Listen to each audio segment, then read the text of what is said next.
Hello, I'm Jay Matheson with Midlands Audio Institute and the Jam Room Recording Studio. And I'm here at Front End Audio today to talk about the Radial JS2. And this is a piece that I've owned two of, and I get a lot of use with these in the studio. And basically what this is a microphone splitter. It has a mic input, and it also has a pad on the mic input, and it has three outputs. Have an isolated output and two direct outputs, and there are ground lifts on the isolated and the second through output. So basically what I use this for is to take one microphone input and send it to two sources. So therefore, if you were in a live situation where a band is playing live and you want to send a microphone signal into the mixing board for the PA system and a separate signal into your interface so that you can record, then this is really good for that. Now, of course, if you wanted to take multiple ones, you'd have to buy a lot of these, and at a certain point it would get kind of expensive. But a lot of times with just a lead vocal mic or something like that that's going to go to the PA system, you definitely need to split that if you're going to get a discrete signal from the vocal. Now, what I actually use this for in the studio is to take one microphone and send it to two separate signal paths.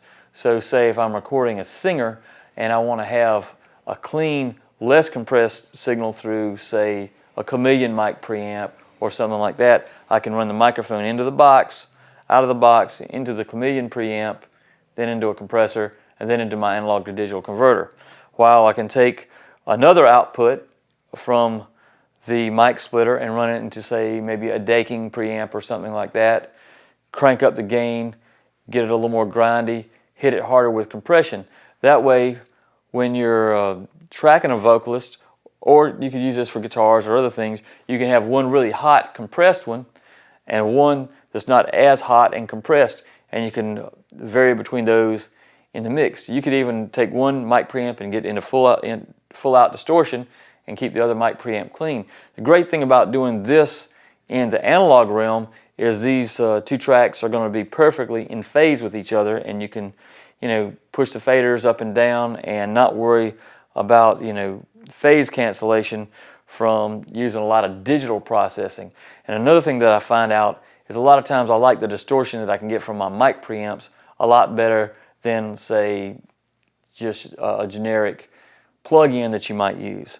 So I use this a lot for tracking vocals. Same thing could be said for guitars. You might want to track a guitar, you might put a SM57 or an SM7 on a guitar cabinet, and you might have just, say, an A Design Specifica and a Neve preamp or any other preamp, and you might say, well, I want to run this one mic input to two different preamps, and you could actually print the sound from two different preamps rather than having two different microphones on a sound. So I found that's very useful. Also on kick drum.